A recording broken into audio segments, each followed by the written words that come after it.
Here's what will shock you. A 25-year-old plumber with no higher education can become a millionaire earlier than a neurosurgeon of the same age, and this isn't even up for debate. I know what you're thinking. That's impossible, right? Surgeons earn about $400,000 a year. Plumbers, let's say $60,000? The math doesn't add up. But it does add up, and the reason will completely change how you think about money, career choice, and what actually leads to building wealth in America. You see, we were misled about how wealth works. Not on purpose, it's just that everyone focuses on the wrong number. Salary, that big, impressive annual amount that makes you feel successful at dinner parties. But here's what nobody tells you. Your salary means almost nothing when it comes to creating real wealth. What matters is something completely different, and most people realize this too late. Let me show you what I mean. The race nobody talks about. Imagine 4 people. All are 25 years old. All are standing at the start of their careers. Let's call them Sarah, a software engineer at Google, earning $147,000 in her first year after college. Mike, a plumber who has just finished training, earning $51,000. Dr. Chen, who has just started residency after 11 years of education, earning $53,000. And Alex, an investment banking analyst at Goldman Sachs, earning $177,000 plus bonuses. If you had to bet on who will earn $1 million first, who would you choose? Most people say the investment banker. Some say the programmer. Almost nobody chooses the plumber. And the doctor? Well, he will also have a huge salary sooner or later, right? This is where it gets interesting. Plumber Mike will earn his first $1 million in the 16th year of his career. He will be 41 years old. Sarah, the software engineer, in the 7th year. She will be a millionaire at 32. The investment banker? In the 5th year. At 29 years old, he earns $1 million. And Dr. Chen? He will reach $1 million in total income only in the 19th year of his career. He will be 44 years old. Wait, what? The doctor, a person who will eventually earn $350,000 a year as a cardiologist, is in last place in the race to $1 million. How is that even possible? The student loan trap, and why it's worse than you think. Let's go back to Dr. Chen's story, because this is where it gets most interesting. Remember, he started earning $53,000 a year as a resident only at age 26. And before that, 4 years of college left him with $37,000 in debt. Then medical school, another 4 years and $183,000 in loans. In total, before he even started treating patients, he had $220,000 in debt. But here is what really destroys wealth. Compound interest works against you, not for you. While Mike the plumber was earning $28,000 as an apprentice at 18 years old, yes, he was getting paid during training and investing even $200 a month into an index fund. Dr. Chen was watching his debt grow at 6 to 7% per year. Each year of education made that $220,000 grow. By the time Dr. Chen finishes residency at age 29 and finally starts working as an attending physician with a salary of $175,000, his student loans with interest will grow to almost $280,000. Meanwhile, Mike has already been investing for 11 years. Even with his modest plumber salary, if he invested just $500 a month and earned an average return of 10%, the historical average of the S&P 500, he would already have about $113,000. At age 29, Dr. Chen is 29 years old. He has minus $280,000. That is a difference of $393,000. Just think about it. The doctor has to earn almost $400,000 just to break even, to reach the level where the plumber started. And we are not even talking about lost opportunity. the invisible tax on high earners. Now, let's talk about Sarah, our software engineer. She earns serious money right after college, $147,000 at a company like Google. She has no student debt because she studied at a public university and lived at home. At 22 years old, she already maxes out her 401k, invests in a Roth IRA, and invests another $2,000 per month. By 7 years, by age 29, Sarah has earned a little over $1 million in total. But here is the catch. She does not have $1 million, not even close. Federal income tax in California, where she works, she loses about 35% of her income to taxes. State taxes, federal taxes, Social Security, health insurance, all of it adds up. That $147,000 is really about $95,000 after taxes. And then there is rent in San Francisco, $3,000 a month for a one-bedroom apartment. Food costs are 20% higher than the national average. Transportation, student loans from her public university, even though they are smaller than the doctor's. If you calculate her savings rate, the amount she can invest after taxes and living expenses, it turns out she saves about $3,000 a month, maybe $3,500 if she is truly disciplined. That is amazing. Most people cannot afford that, but it is not her whole salary. This is the invisible tax that everyone ignores: lifestyle inflation and geographic cost. Sarah lives in one of the most expensive cities in America because that is where the high-paying tech jobs are. Dr. Chen will face the same thing. Hospitals that pay $350,000 are in Boston, New York, Los Angeles, places where a decent house costs $1.2 million. And what about Mike, the plumber? He lives in Columbus, Ohio. His rent is $1,100. He saves $800 a month every month like clockwork. Compared to Sarah's $3,500, it does not sound like much. But remember, Mike started 8 years earlier. 8 years of compound interest that Sarah can never get back. When time beats money. Let me show you something that sounds unbelievable but is mathematically true. Plumber Mike can end up richer than Dr. Chen, even though the doctor will earn literally millions more over his career. Here's how it happens. Mike starts investing $500 a month at age 18, just $500. He does this for 10 years while working as an apprentice and then as a qualified plumber. Then, at age 28, he completely stops investing new money. Maybe he starts a family, buys a house, something else. But the money he already invested, it stays invested, earning 10% per year.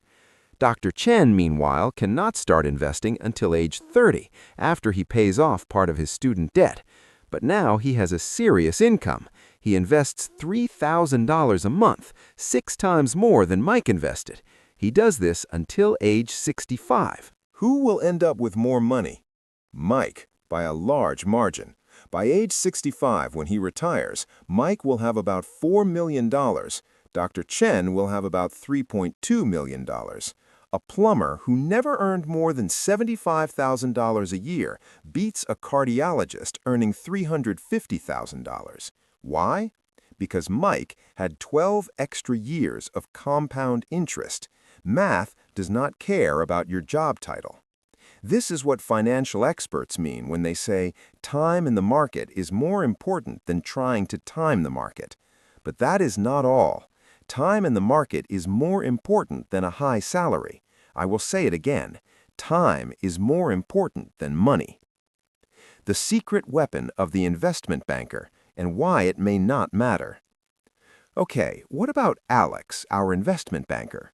In his first year, he earns $177,000 in base salary plus a $50,000 bonus. By the third year, his income reaches $250,000. By the fifth year, if he becomes a vice president, his salary will be between $400,000 and $500,000. In 5 years, he will earn $1 million. Surely he wins this race, right? The problem is that investment banking has the highest burnout rate of all professions. On average, an analyst works 3 years. 3 years of 80 to 100 hours a week, constant stress, impossible deadlines. Some make it to vice president. Very few make it to managing director, where the real money is, salaries of $1 to $2 million. Let's say Alex makes it. He works hard for 10 years, saves aggressively, and by age 35, he has accumulated $2.5 million. Then he burns out, because statistically that is what happens, and takes a job in corporate finance with a salary of $200,000. Still good money, but far from what he made in banking. Compare this to Sarah, the software engineer. By year 5, she earns $180,000. By year 8, $220,000. Not as much as in investment banking, but here's the point. She works 40 to 50 hours a week. She has work-life balance. She does not destroy her health and relationships. At 35, she probably has accumulated $1.8 million.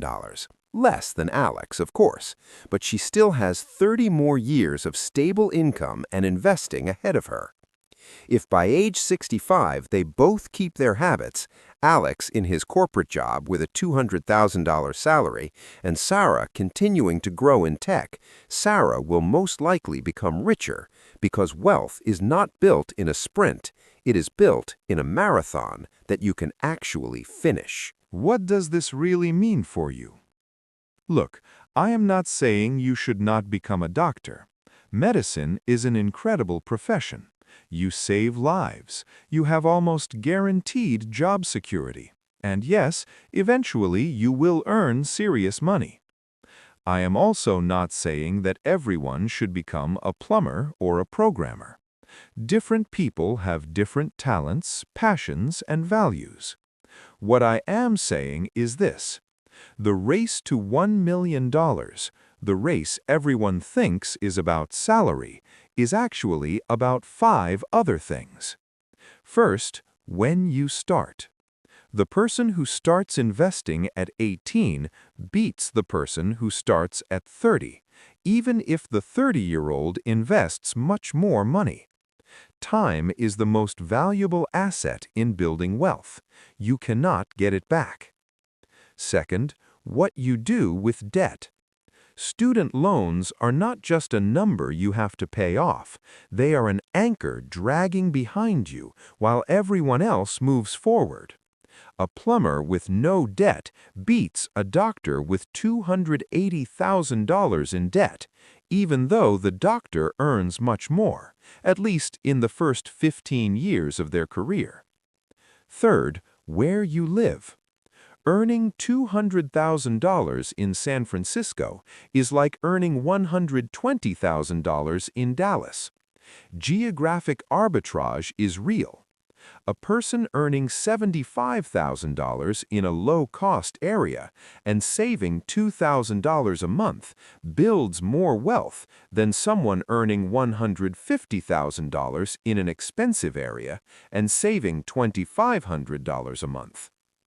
Fourth, lifestyle inflation. This is the quiet killer of wealth. You get a raise, you upgrade your apartment. You get promoted, you buy a better car. Every dollar you spend is a dollar that does not earn compound interest. And what about the millionaires in the Ramsey study? 94% live on less than they earn. 93% use coupons. These are not cheap people. These are people who understand opportunity cost. Fifth, compound interest. This is the real magic. Einstein is said to have called it the 8th wonder of the world. Invest $10,000 in an S&P 500 index fund at age 25, add no more money, and by age 65, it will be worth $732,000. That is simply the power of time. The answer you did not expect. So who earns $1 million the fastest? The investment banker. 5 years. He's 29 and has already earned his first $1 million. But who becomes a millionaire the fastest in terms of real usable wealth and financial independence? Probably the software engineer who started at a good company, lived modestly, and invested regularly from day one. Her net worth reaches 7 figures somewhere between ages 35 and 38. The plumber could beat her if he opened a successful business. The investment banker could beat them both if he did not burn out and stayed disciplined with saving. And the doctor? He will succeed, eventually, but for most of his career he will be trying to catch up. And here's the most interesting part. The person most likely to become a millionaire is not any of them. It's someone you didn't even think about. It's a teacher who lives in a modest house, drives a 10-year-old Honda, invests 15% of her $58,000 salary from age 25 to 65, and ends up with $3.4 million in her retirement account. Because wealth is not what you earn, it is what you keep, what you invest, and how long you let it grow. That's the race.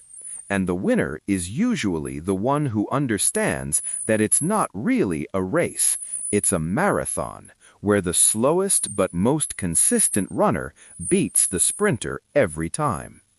Start early, live within your means, invest the difference, let time do the rest. That's how you earn your first million, and your second, and eventually, if you're patient enough, you build wealth that truly matters.